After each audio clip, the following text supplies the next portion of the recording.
T V Prasad, good morning. എന്താണ് തിരുവനന്തപുരത്തെ പ്രത്യേകിച്ചുള്ള കാലാവസ്ഥ, കേരളം പൊതുവേ? Good morning Arun, good morning. കുട തൊട്ടടുത്തുണ്ട്, ഇപ്പൊ ഒന്ന് തോർന്നതുകൊണ്ട് മാത്രം മാറ്റിവെച്ചതാണ്. അതിതീവ്രമായ മഴയാണ് അരുൺ തിരുവനന്തപുരത്ത്. ഇന്നലെ രാത്രി നല്ല മഴയായിരുന്നു, ഇന്ന് പുലർച്ചെ വരെയും മഴ പെയ്തു. ഇപ്പോൾ ഒന്ന് തോർന്നു നിന്നതാണ്. സംസ്ഥാനത്ത് ആകെ വന്നാൽ സംസ്ഥാനത്ത് ഇന്ന് അരുൺ നേരത്തെ പറഞ്ഞതുപോലെ 5 ജില്ലകളിലാണ് റെഡ് അലേർട്ട്. അങ്ങ് കാസർഗോഡ് നിന്ന് തുടങ്ങി കാസർഗോഡ്, കണ്ണൂർ, വയനാട്, കോഴിക്കോട്, മലപ്പുറം ഈ 5 ജില്ലകളിലാണ് റെഡ് അലേർട്ട്. അതിതീവ്ര മഴ എന്നാണ് കാലാവസ്ഥാ നിരീക്ഷണ കേന്ദ്രം ഈ ഒരു മുന്നറിയിപ്പ് കൊടുക്കാനുള്ള കാരണമായി പറയുന്നത്. ബാക്കിയുള്ള 9 ജില്ലകളിൽ തിരുവനന്തപുരത്ത് നിന്ന് തുടങ്ങി തൃശ്ശൂർ വരെ, തിരുവനന്തപുരം, കൊല്ലം, പത്തനംതിട്ട, ആലപ്പുഴ, കോട്ടയം, ഇടുക്കി, എറണാകുളം, തൃശ്ശൂർ ഇങ്ങനെ എല്ലാ ജില്ലകളിലും 9 ജില്ലകളിലും ഇന്ന് ഓറഞ്ച് അലേർട്ടാണ്.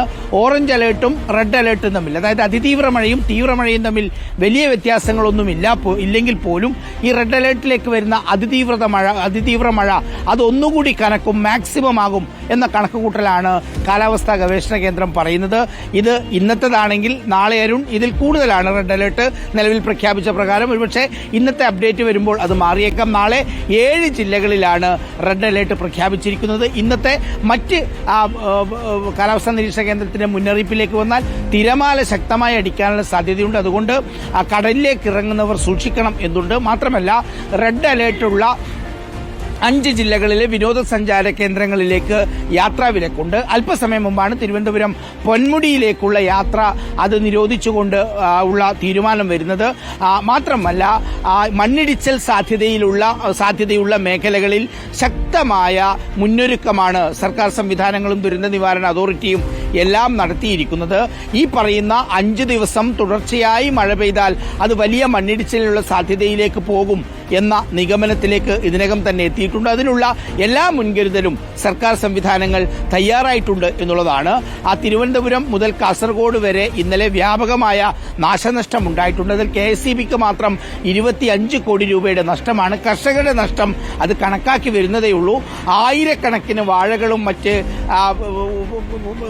ഇതൊക്കെയാണ് കർഷകർക്ക് ഇന്നലെ നഷ്ടപ്പെട്ടത്. നമ്മൾ ഇന്നലെ ദൃശ്യങ്ങളിൽ കണ്ടതാണ്.